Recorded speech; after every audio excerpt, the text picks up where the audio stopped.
Community Center for the Blind and Visually Impaired has been providing programs and services for people in San Joaquin County for more than 60 years.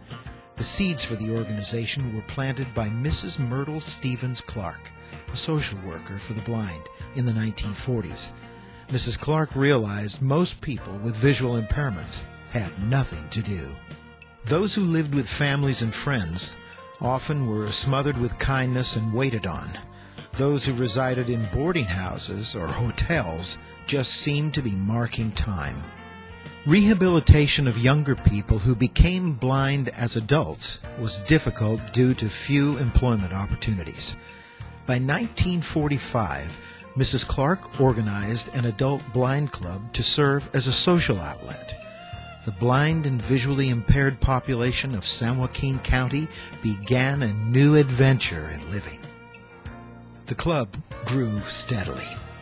Members craved more activities. A special instructor from Sacramento visited twice each month to teach arts and crafts. Clearly, the blind needed a center of their own that would be available daily.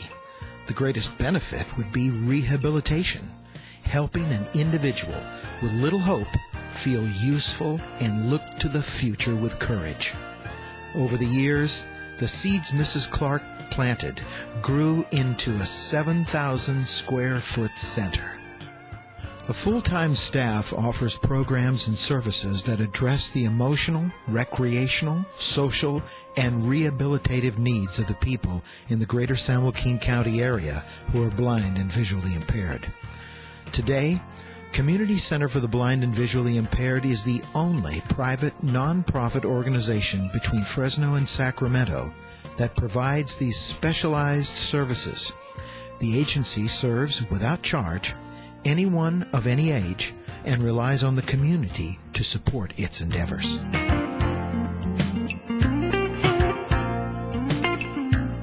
Braille is an arrangement of 6 embossed or raised dots read with the fingers.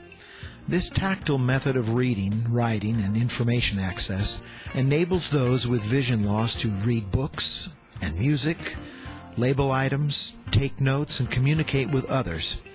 Here's what one of our clients had to say. I had to learn Braille just like regular kids would learn to read print. So that's all I know.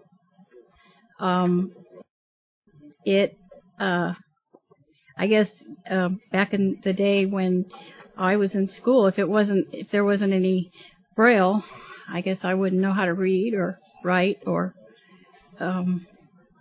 be educated, because in those days we didn't have the technology that they do now.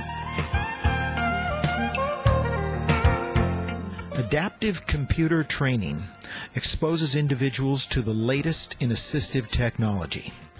Synthetic speech devices for computers, 2.5x, 2x.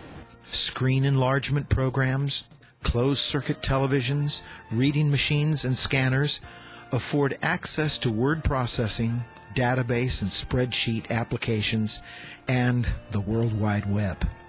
A computer becomes the gateway to a world of information and communication in a format that can be seen, printed, and heard by people who are visually impaired.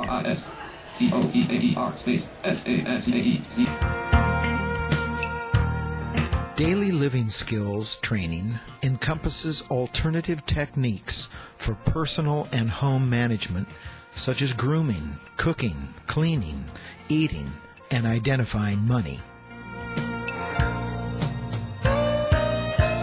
Orientation and mobility teaches individuals to move safely and effectively in various environments using a long cane, remaining vision, and/or optical aids. It took me a while to get used to it and to rely on a stick being my eyes, basically. But after I did get used to it, it's been wonderful, night and day. Support groups provide useful and practical information that assists with the emotional adjustment to vision loss. Group counseling offers participants the opportunity to discuss feelings and reactions to vision loss. peer support aids the adjustment process. Leisure skills offer many enjoyable educational, recreation, and social activities that develop self-esteem, prevent isolation, and afford opportunities to socialize with peers in a supportive environment.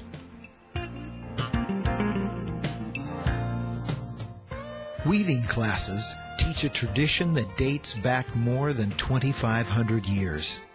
Students learn to operate a loom safely and successfully. Their woven afghans, placemats, handbags, and other unique items have captured awards at many local fairs and competitions.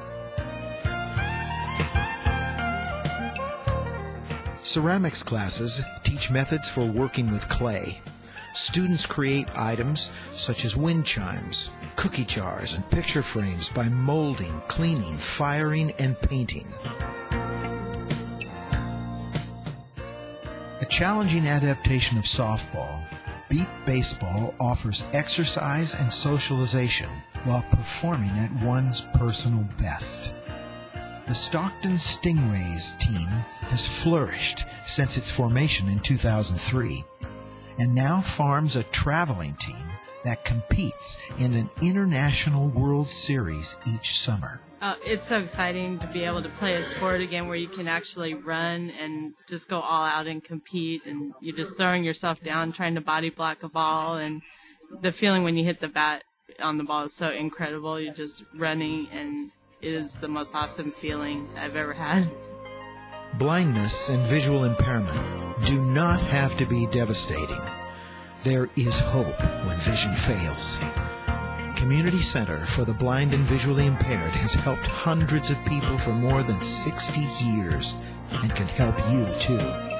Contact the center at 209-466-3836.